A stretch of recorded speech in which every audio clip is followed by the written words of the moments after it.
television personality, Las Vegas resident Robin Leach, with us right now. Robin, of course, you're very proud of your city. You have every reason to be. It has shown mightily in terms of the human spirit through all of this. So I guess what Wayne Newton was saying was right. Vegas would prove itself, and didn't it? Yes, indeed. You know, the show must go on. We cannot live in a world where one deranged individual or a terrorist group or whoever can affect the lives of so many other people. So, although the town is somber, we must remember that this is a tale of two cities. The Strip, 4.2 miles of adult insanity, and then a community that cares compassionately for those who are killed and injured in this tragic, terrible state of affairs. So our business is tourism, our business is entertainment. If we were in the sunglass business, we'd still be making sunglasses this morning. So we are open for business. We thank everybody who's been with us through this awful 72 hours that we've experienced. Tremendous tales of courage, professionalism, and it's shown Vegas for what we are. We're not just about strip clubs, alcohol excesses.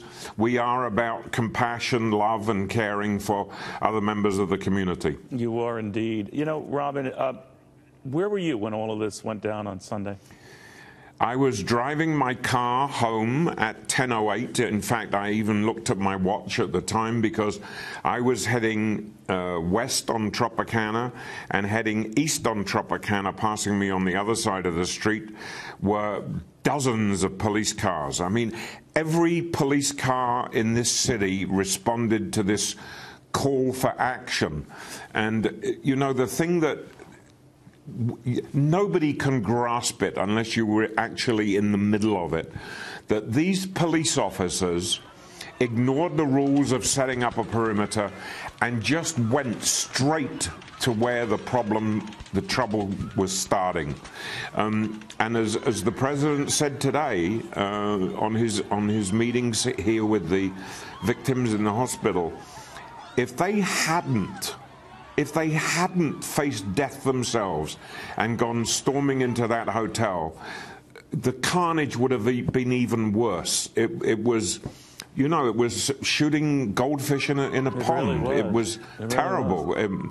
No escape. So hats off to the bravery of our first responders, everybody from ambulance drivers to medical staff to the police, the fire department. Just absolutely remarkable. You know, I was reading a little bit of your local press, Robin, and concerns expressed by some about outdoor venues, public events, that sort of thing, that maybe they got to look into it or beef up security. As if that would change if someone was shooting from a perch, you know, floors above the scene. What's the latest there and how it's affecting the mood? Forget about making casinos go through luggage and magnetometers, all of that. You know, look, Neil, it's far too early for them to be coming up with hard and concrete plans, but I don't think you're going to see another concert in those festival grounds. I don't think you're going to see live events happening on the Strip.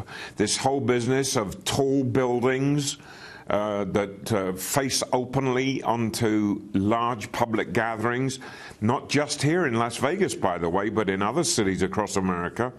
This is a flaw in security because nobody had ever thought that there would be mass attacks from a high-rise.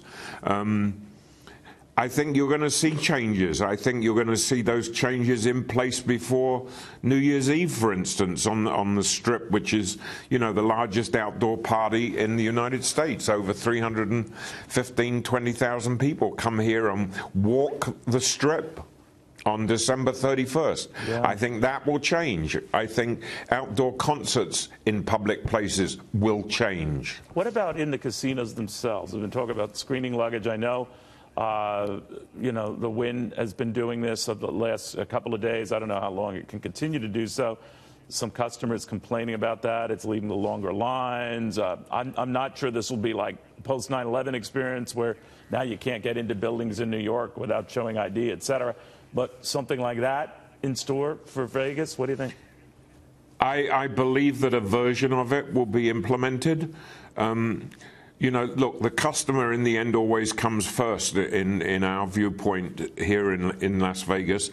But we'll be sensible about it. They'll be sensible about it. People will realize that safety precautions have to be taken. And I don't think that in the end they will object too much about that form of an inconvenience. All right. Robin, you've been through so much, and you provide a good pick-me-up perspective of how resilient Nevadans are, particularly those in Las Vegas. So I'm not surprised at all. Thank you. Be proud of Las Vegas. I am, sir, and of you. Thank you very, very much. Robin Leach joining us out of Las Vegas.